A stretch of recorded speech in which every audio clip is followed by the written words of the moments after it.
दोस्तों आज हम लोग बंग महिला द्वारा रचित कहानी भाई बहन की प्रासंगिकता एवं उद्देश्य पर चर्चा करेंगे। प्रासंगिकता और उद्देश्य। भाई बहन बंग महिला रचित स्वदेश प्रेम और बच्चों की कहानी है। यह उनके बाल मन को दर्शाती हुई उनकी इच्छा और उससे भी आगे इच्छा को बताती है, पर मनोवैज्ञानिकता के साथ। प्रस्तुत कहानी में बच्चों के माध्यम से यह दर्शाया गया है कि अपने देश का निर्माण हम खुद ही कर सकते हैं, कोई दूसरा नहीं। उससे उत्कर्ष अपकर्ष पर हम ही करा कर सकते हैं। देश का विनाश और विकास हम बच्चों के हाथ में ही है। उसकी समृद्धि और सफलता हमारे ही हाथों में है। सुंदर और साहब दो सगे भाई बहनों ने अपनी अपनी अलग अलग इच्छा है। एक को विदेशी चीजें अच्छी लगती हैं, जबकि एक को स्वदेश निर्मित देसी वस्तुएं। साहब की संपन्नता अर्थात अधिक पैसे होने के से उसकी इच्छा बढ़ी हुई है। उसे अपने देश की वस्तुएं पसंद नहीं है, जबकि सुंदर उससे छोटी है और समझदार है। उसको यह पता है कि कम पैसों में अधिक उपयोगी और मूल्यवान वस्तुएं खरीद ली जाए। उसको अधिक खर्च और कम खर्च का मूल्य भी मालूम है।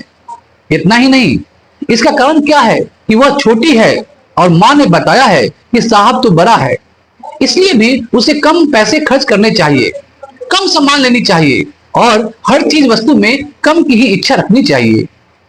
यही सब आज के दौर में भी हो रहा है। हर तरफ बेटे बेटी का, बड़े छोटे का फर्क साफ नजर आ रहा है। इस कहानी की प्रासंगिकता यहाँ पर आकर चूक जाती है। कहानी का प्रकाशन वर्ष सन 1908 ईस्वी है। तत्कालीन समय राजनीतिक दृष्टि से देखा जाए तो गांधीवाद का प्रभाव भी इस कहानी में साफ झलकता है। उस समय विदेशी चीजों का बहिष्कार बहुत तेजी से हो रहा था, बाइकआउट हो रहा था। उस समय विदेशी चीजों का बहिष्कार बहुत तेजी से हो रहा था। कहानी में यही बात साहब के रेलगाड़ी को लेकर देखा जा सकता है। वहां साहब द्वारा विदेशी रेलगाड़ी खरीदकर विदेशी कारीगर को लाभ पहुंचाने की बात श्री राम जी के द्वारा कही गई। श्री राम जी साहब के बड़े भाई हैं और साथ ही सुंदर द्वारा मिट्टी का खिलौना खरीदने पर उसे अच्छा बताया जाता है। तत्कालीन समय में विदेशी वस्तुओं का बहिष्कार बहुत तेजी से चल रहा था। स्वदेशी आंदोलन चल रही थी। आज भी इन चीजों की खपत और खरीदारी का ज्यादा से ज्यादा बोलबाला हो गया है। हर लोग विदेशी वस्तु खरीदना चाहता है। हर कोई व्यक्ति विदेशी वस्तु का उपभोग करना चाहता है। उसे देसी वस्तु रखने में घृणा हो गई है। उसके अंदर तुच्छ भाव जैसा पैदा हो गया है। यदि किसी ने स्वदेशी वस्तु रख भी ली है तो विदेशी रखने वाले उसे तुच्छ निगाह से देखते हैं। यही कहानी का उद्देश्य भी है कि वह स्वदेशी निर्मित वस्तुओं को अपनाए और अपने देश की श्री वृद्धि में योगदान करे। इससे हमारे देश में आर्थिक मजबूती आएगी और हमें अपने आप पर गर्व भी महसूस होगा। यही स्वदेश प्रेम कहानी में कहानीकार ने छोटे से बच्चों के माध्यम से हमें यह संदेश भी दिया है।